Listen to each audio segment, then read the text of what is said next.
So I thought we'd take a second to discuss the difference between odds ratios and risk ratios, since there seems to be some confusion between the two. Now, what we're really looking at here is the relationship between an exposure to something, so in this case we'll say a kind of drug, and some kind of health outcome. So here this guy's having a heart attack. So how likely is this exposure going to cause that heart attack? So that's really what we're trying to figure out. What we want to know is, what is the risk of having a heart attack in those people taking that particular drug? So the first thing that we need to talk about is the difference between risk and odds. And if you'll remember, we had a previous video that looked at the difference between probability and odds, and this is really just the same thing. So let's look at both of them. So we're going to look at that in the context of these 10 patients here. Now you can see that all of them are taking this pill, but only some of them had a heart attack. So what is the incidence or risk or probability of having a heart attack if you're taking these pills versus the odds of doing this, of the same thing? So let's look at both of those. So the probability, risk, or incidence is of having a heart attack in patients taking this pill is 6. There's 6 people who had this heart attack over the total number of people that we're looking at. So that's 10 people. Now let's contrast that with odds. So odds is the number of people who have a heart attack, which is 6, over the number of people who don't have a heart attack. So in this case, that's 4. So the difference here is what is going in the denominator. In probability, it's all the cases. In odds, it's all the cases that you did not include in the numerator. So for probability, the maximum value you can get is 1.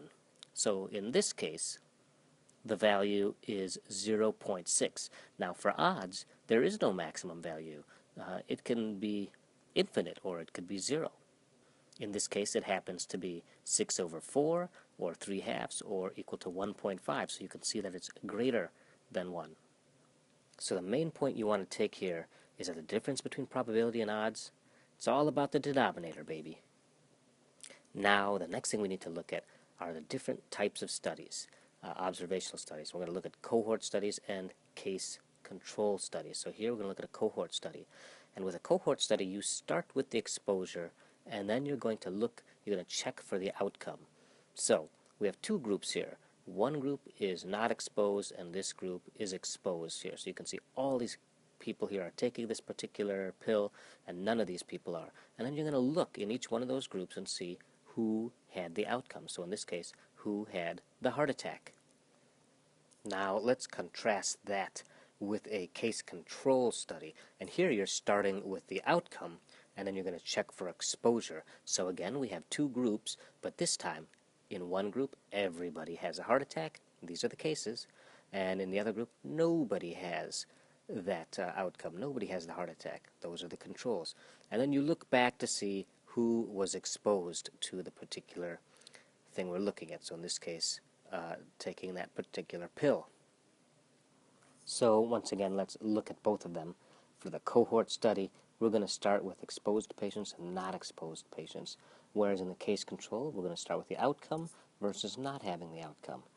And then in the cohort study, we're going to see who develops the outcome. And in the case control, we're going to see who was exposed to that particular thing. Now, what things can we calculate from this? So let's look first at the cohort study. We can calculate the risk of the heart attack in both of the groups, the risk of the heart attack in those not exposed, and compare it to the risk of the heart attack in those exposed. So here we have 10 patients, 3 of whom had a heart attack, so 3/10 of the patients who are not exposed had a heart attack, as opposed to those who were exposed. So those who were taking this particular pill, 6 out of 10, or 60%, had a heart attack of those that were exposed. So here we're using risk, we're using probability. So now let's look at the case control study instead. So we're going to start with our cases, and we're going to start with our controls. We're going to look back in time to see who was exposed. So here we're going to use odds, and I'll tell you why in a second. But let's calculate the odds. So we say, all right, all of these patients have heart attacks. How many were exposed? How many took the pill? Well, 7 of them. And how many didn't? 3. So 7/3 is the odds of taking the pill if you had a heart attack. Now, what about in the control group? Well, we had 3 who were taking the pill. So there are 3 patients who took the pill, and there are 7 patients who didn't take the pill. So the odds of taking the pill if you didn't have a heart attack is 3/7. So here we're using odds, whereas in the cohort study we were using risks or probabilities. So now you might ask yourself, why did you calculate odds for the case control? Why can't we just calculate risk? Well, we kind of can. We could calculate the risk of taking pills in those who had a heart attack, which really doesn't make any sense, the risk of taking pills. And that's not what we were looking for in the first place anyway, right? What we really want to know is the risk of having a heart attack if you're taking the pill, not the risk of taking pills if you had a heart attack. But we can't calculate that risk because we don't have that data in the case control study. We don't have a group of patients who are all taking the pill. We have a group of patients who all had a heart attack, and some of them only took the pill. And of those who didn't, some of them only took the pill. So we can't calculate risk or probability in the case control study like we could for the cohort study. But we can calculate odds. Yes, we are calculating the odds of taking pills in those who had a heart attack, which doesn't make sense, but hold on to that thought. We'll get back to that. Okay, but first, let's look at odds and risk again. And so here we're going to look again at these 10 people, 3 of whom had a heart attack, and I made a pie graph of them. Okay, so the whole circle is the 10 people, 3 of them had a heart attack, 7 of them had no heart attack. And then we talked about odds and probability before. So odds, we said, was the number of people who had a particular problem over those who didn't have that problem. Okay? And so probability was the number of people who had a particular problem versus all of the people that we were looking at. So again, look at the difference. It's all about the denominator, baby, right? This piece is included in the probability denominator, but it is not included in this denominator. So why the heck is that important? Well, it becomes important when you are looking at rare diseases. So look, I drew another little pie graph here, but now we have a thin sliver of red, meaning only a few people have the disease and most people don't have the disease. Now odds and probability are both calculated the exact same way, remember? It's those who have the disease over those who don't versus those who have the disease versus everybody. But this number here, those who don't have the disease, when you have rare diseases, is pretty darn close to this, right? This almost complete pie is close enough to this complete pie. So in this case, the odds and the probability are approximately the same. Approximately. They're not the same, but approximately. You can use the odds to estimate the probability. So that is true for rare diseases. Now remember, when do we use case control studies? We use them for rare diseases. Okay, we're almost to the end, so I hope you're with me. So let's go over again the difference between cohorts and case control studies. In cohorts, we start with an exposure, and then we look at the outcome. And in these, we can calculate risk. In case controls, we start with the outcome, and then we look back and see who of those were exposed. So in the case control studies, we calculated the odds of people with a particular outcome, like in this case heart attack, having a particular exposure, taking a drug. But that's not really what we were looking for, right? We didn't care about knowing of people who had a heart attack who was taking a particular drug. Instead, we care about, is this drug going to give my patients a heart attack? We're looking for the opposite. What is the risk of having a heart attack in those taking a particular drug? So if you're willing to not use risk, but use odds instead, then guess what? Strangely enough, those things are the same, mathematically the same. The odds of having a heart attack in those taking a particular drug, and the odds of taking a particular drug if you had a heart attack. Now, you shouldn't believe me, so we'll mathematically go through it really quickly. So first, remember, what is the odds ratio? It's a ratio of odds. It's odds in the numerator and in the denominator. So in the numerator, we have the odds of the exposure in those with a particular outcome, and in the denominator, we have odds of exposure in those without a particular outcome. So odds of taking a pill if you had a heart attack, or odds of taking a pill if you didn't have a heart attack. Not really what we're looking for, but it's what we can calculate. So I wrote that out here like this. So this is the odds of taking a pill if you had an MI, right? So it's so this group is all people who had a heart attack, and those taking the pill, and the denominator is those not taking the pill. And then since it's an odds ratio, you have an odds in the denominator too. And so these are patients who didn't have a heart attack. Those taking the pill over those not taking the pill. Now let's do the math on it, and it's nothing more than grade school math, okay? So we know that if we have something in the denominator, we can bring it to the numerator and just invert it. So we'll take this, put that there, and take this and put it here, and now we made that fraction there. So now what we have here is the inversion of what was in the denominator is now here in the numerator. So now we have pill times pill and not pill in MI, and the inverse of pill and not pill in those not having an MI.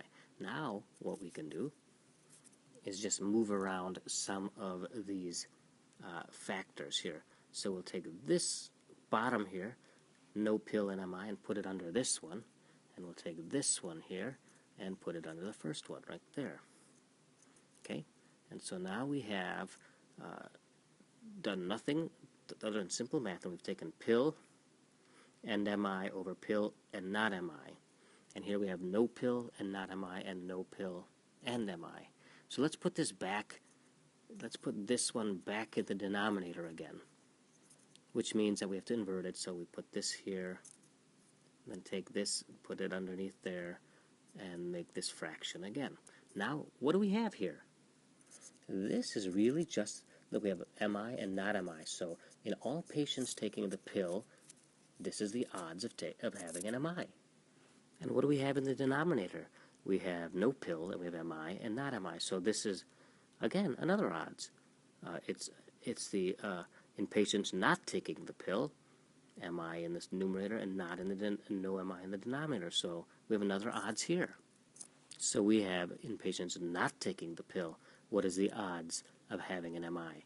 This is what we were looking for in the whole beginning, right? We were looking at how likely is it that the pill is going to cause having an MI. So the odds of having an MI in patients taking the pill, and the odds of having an MI in the patients not taking the pill. That is the odds ratio we have. So in that case-control study where we thought we were not getting good information, we actually are getting some information. We're getting an odds ratio of what we were looking for. Even though we were starting with the outcome and looking at the exposure, we got the odds ratio of the exposure given causing a particular outcome. So is that odds ratio the same as the risk of getting a heart attack if you're taking the pill? No, of course not, because we said that the odds and the risk are not the same thing. But we also said in rare diseases, the odds ratio is a good estimate. It's a good approximation for the risk. So if the odds ratio equals, let's say, 5, then you would say that patients who are taking the pill are more likely to have an MI than those not taking the pill. If the odds ratio was, let's say, 0.1, then you would say patients taking the pill are less likely to have a heart attack if they're taking the pill, if they're taking that pill. Now, if the odds ratio is 1, then there's no difference. It's the exact same whether they're taking the pill or not taking the pill. So the pill probably doesn't make you have a heart attack. And the last thing I want to tell you is remember to look at the confidence intervals. So even though this might say 5, and you say, well, that sounds like it's very likely, if the confidence interval for this thing goes from 0.9 to 11.2, that crosses 1. That crosses the number. That means there's no difference. So this would not be statistically significant. Similarly, for this one, if this one went from, let's say, 0.001 to 1.02, that also crosses 1, the number of no difference. So this would not be statistically significant. And so when you look at these confidence intervals for a ratio, you want to know, is the number 1 in the confidence interval? If the number 1 is in that confidence interval, then it is not statistically significant. So I hope that helped. Remember, we were looking at odds ratios versus risk ratios, and really what we're looking for, does an exposure cause some particular disease? And we know that there's a difference between probability and odds, and it's all about the denominator, baby.